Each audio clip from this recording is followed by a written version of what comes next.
പുതിയൊരു വീഡിയോയിലേക്ക് എല്ലാ കൂട്ടുകാർക്കും വീണ്ടും സ്വാഗതം. ഇന്ന് വന്നിട്ടുള്ളത് ചിക്കൻ മൊമോസിൻ്റെയും അതിന് കോമ്പിനേഷൻ ആയിട്ടുള്ള ഒരു ചട്നിയുടെയും റെസിപ്പിയുമായിട്ടാണ്. ഒട്ടും ഓയിലൊന്നും ഉപയോഗിക്കാതെ തയ്യാറാക്കിയെടുക്കുന്ന ഈ പലഹാരത്തിൻ്റെ റെസിപ്പി നമുക്കൊന്ന് കണ്ടു നോക്കാം. അതിനുവേണ്ടി ഒരു പാത്രത്തിലേക്ക് 1.5 കപ്പ് മൈദ ഇട്ട് കൊടുക്കുന്നുണ്ട്. മൊമോസ് ഗോതമ്പ് പൊടിയിൽ വേണമെങ്കിലും തയ്യാറാക്കിയെടുക്കുക, പക്ഷേ കൂടുതൽ ടേസ്റ്റ് മൈദപ്പൊടിയിൽ വെച്ച് തയ്യാറാക്കിയെടുക്കുമ്പോഴാണ് കേട്ടോ. ഇതിലേക്ക് ആവശ്യമായിട്ട് ഒരു 1/4 ടീസ്പൂൺ ഉപ്പും 1 ടീസ്പൂൺ ഓയിലും ചേർത്ത് കുറേശ്ശെ വെള്ളമൊഴിച്ച് നമുക്കിത് ചപ്പാത്തി മാവിൻ്റെ ആ ഒരു പരുവത്തിൽ കുഴച്ചെടുക്കാം. വെള്ളം കൂടി പോവരുത്, കുറേശ്ശെ വെള്ളമൊഴിച്ച് പാകത്തിന് കുഴച്ചെടുത്താൽ മതി. ഇപ്പോൾ ദാ മാവ് നല്ലപോലെ കുഴച്ചെടുത്തിട്ടുണ്ട്. ഇനി മുകൾ ഭാഗം ഡ്രൈ ആയി പോവാതിരിക്കാൻ വേണ്ടിയിട്ട് 1 ടീസ്പൂൺ ഓയിൽ അതിൻ്റെ മുകളിലേക്ക് ഒഴിച്ചു കൊടുത്ത് എല്ലാ ഭാഗത്തുനിന്നും തടവിയ ശേഷം നമുക്കിത് ഒരു അരമണിക്കൂർ മൂടി വെച്ച് മാറ്റി വയ്ക്കാം. ആ സമയം നമുക്കിതിലേക്കുള്ള ഫില്ലിങ്സ് റെഡിയാക്കി എടുക്കുക. അതിനുവേണ്ടി ഒരു ബൗളിലേക്ക് വലിയ സൈസിലുള്ള ഒരു വലിയ ഉള്ളി ചോപ്പറിലിട്ടൊന്ന് ചോപ്പ് ചെയ്ത് ചേർത്ത് കൊടുക്കുക. ഫില്ലിങ്സിലേക്കുള്ള എല്ലാ ഇൻഗ്രീഡിയൻസും ഇതുപോലെ നന്നായിട്ട് ചോപ്പ് ചെയ്തെടുക്കണം. ഇനി ചേർത്ത് കൊടുക്കുന്നത് ഒരു ചെറിയ പീസ് ക്യാബേജ് ചോപ്പ് ചെയ്തെടുത്തതാണ്. പിന്നെ ഒരു 2 ക്യാരറ്റ് ചോപ്പ് ചെയ്ത് ചേർത്ത് കൊടുക്കുക. ഇനി ചേർത്ത് കൊടുക്കുന്നത് ചിക്കനാണ്. ഇത് ഉപ്പും ഒരു നുള്ള് മഞ്ഞൾപ്പൊടിയും കുറച്ച് കുരുമുളക് പൊടിയും ചേർത്തൊന്ന് വേവിച്ച് മിക്സിയിലിട്ടൊന്ന് അടിച്ചെടുത്തതാണ്. നമ്മൾ സാധാരണ സ്നാക്കിനൊക്കെ ചിക്കന് മിക്സിയിലിട്ടൊന്ന് പൊടിച്ചെടുക്കുമല്ലോ, അതിനേക്കാളും കുറച്ച് കൂടെ ഒന്ന് അരച്ചെടുക്കണം. ഇനി ചേർത്ത് കൊടുക്കുന്നത് കുറച്ച് മല്ലിയില അരിഞ്ഞതാണ്.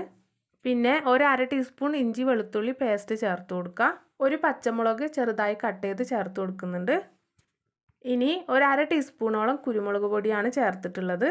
കുരുമുളക് പൊടി ഞാൻ ചേർത്ത സമയത്ത് വീഡിയോ ഓണാക്കാൻ വിട്ടുപോയി, അതാണിപ്പോൾ ഞാൻ അളന്നെടുത്ത് കാണിച്ചത്. പിന്നെ ഒരു 1/2 ടീസ്പൂണോളം കാശ്മീരി മുളക് പൊടിയാണ് ചേർത്ത് കൊടുത്തിട്ടുള്ളത്. ഇനി ഇതെല്ലാം കൈവച്ച് ഒരു മിനിറ്റോളം നന്നായിട്ടൊന്ന് കുഴച്ച് മിക്സ് ചെയ്തെടുക്കണം. നിങ്ങൾക്കിപ്പോൾ താല്പര്യമാണെന്നുണ്ടെങ്കിൽ ഈ സമയത്ത് 1 ടീസ്പൂണോളം സോയാ സോസ് കൂടെ ചേർത്ത് കൊടുത്ത് മിക്സ് ചെയ്തെടുക്കാം. ഞാനിപ്പോൾ ചേർത്തിട്ടില്ല. പിന്നെ ചിക്കൻ ഉപ്പിട്ട് വേവിച്ചെടുത്തതുകൊണ്ട് ഞാനിതിലേക്ക് ഉപ്പും ചേർത്ത് കൊടുത്തിട്ടില്ല. ഉപ്പ് കറക്റ്റാണ് കേട്ടോ. ഫില്ലിങ്സ് റെഡി ആയിട്ടുണ്ട്, അതവിടെ ഇരിക്കട്ടെ. ഇനി നമ്മൾ കുഴച്ച് വെച്ച മാവ് ഇതാ നല്ല സോഫ്റ്റായി വന്നിട്ടുണ്ട്. ചപ്പാത്തി പലകയിൽ കുറച്ച് പൊടിയൊന്ന് വിതറി കൊടുത്ത ശേഷം നമ്മൾ റെഡിയാക്കി വെച്ച മാവിൽ നിന്നും കുറേശ്ശെ മാവെടുത്ത് നമുക്കിതിൽ വെച്ച് പരത്തിയെടുക്കാം. നൈസായിട്ട് പരത്തിയെടുത്ത ശേഷം ഒരടപ്പ് വെച്ച് നമുക്കിതൊന്ന് കട്ട് ചെയ്തെടുക്കാം.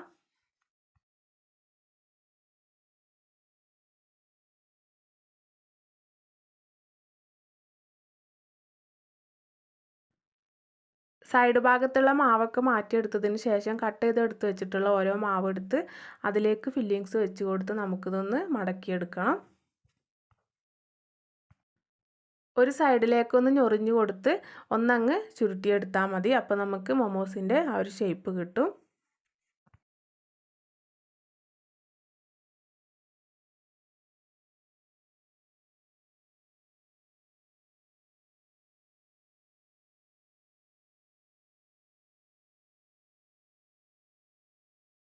അങ്ങനെ ദാ എല്ലാ മാവും ഞാനതുപോലെ തന്നെ പരത്തി കട്ട് ചെയ്ത് മൊമോസിൻ്റെ ആ ഒരു ഷേപ്പിലാക്കി എടുത്തിട്ടുണ്ട്. ഇഡ്ഡലിച്ചെമ്പിൽ 2 തട്ടുകളിലായിട്ട് ഇത് ആവിയിൽ വേവിക്കാൻ വേണ്ടി വെച്ച് കൊടുക്കുകയാണ്. ഒരു 5-6 മിനിറ്റ് കൊണ്ടൊക്കെ തന്നെ നമുക്കിത് വെന്ത് കിട്ടും. ഇത് വേവുന്ന സമയം കൊണ്ട് നമുക്കിതിലേക്കുള്ള ചട്നി റെഡിയാക്കിയെടുക്കാം.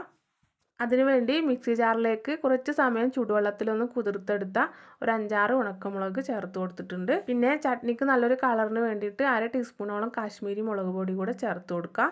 ശേഷം ഒരു 2 തക്കാളി കട്ട് ചെയ്ത് ചേർത്ത് കൊടുക്കുന്നുണ്ട്. ഒരു 4-5 അല്ലി വെളുത്തുള്ളിയും 2 ടീസ്പൂണോളം വിനാഗിരിയും ചേർത്ത് കൊടുക്കുക. 1/2 ടീസ്പൂൺ പഞ്ചസാരയും 1/2 ടീസ്പൂൺ ഉപ്പും ചേർത്ത് നമുക്കിത് നന്നായിട്ടൊന്ന് അരച്ചെടുക്കണം. വെള്ളമൊന്നും ചേർക്കേണ്ട ആവശ്യമില്ല. ഇത്ര ഉള്ളൂ കേട്ടോ. മൊമോസിലേക്കുള്ള ചട്നി റെഡി ആയിട്ടുണ്ട്. ആ സമയം കൊണ്ട് ഇതാ നമ്മുടെ മൊമോസും വെന്ത് വന്നിട്ടുണ്ട്. അപ്പോൾ വളരെ ടേസ്റ്റി ആയിട്ടുള്ള ചിക്കൻ മൊമോസും അതിലേക്ക് കോമ്പിനേഷൻ ആയിട്ടുള്ള ചട്നിയും ഇവിടെ റെഡി ആയിട്ടുണ്ട്. വളരെ ടേസ്റ്റി ആയിട്ടുള്ളൊരു പലഹാരമാണ് കേട്ടോ ഇത്. ഇതുവരെ തയ്യാറാക്കി നോക്കിയിട്ടില്ലാത്ത കൂട്ടുകാർ ഒന്ന് തയ്യാറാക്കി നോക്കണേ. നിങ്ങൾക്ക് ഈ വീഡിയോ ഇഷ്ടപ്പെട്ട ലൈക്ക് ചെയ്യാനും എൻ്റെ ചാനൽ പുതുതായിട്ട് കാണുന്ന കൂട്ടുകാർ സബ്സ്ക്രൈബ് ചെയ്ത് സപ്പോർട്ട് ചെയ്യാനും മറക്കരുത്. നമുക്ക് അടുത്ത നല്ലൊരു റെസിപ്പിയുമായി വീണ്ടും കാണാം.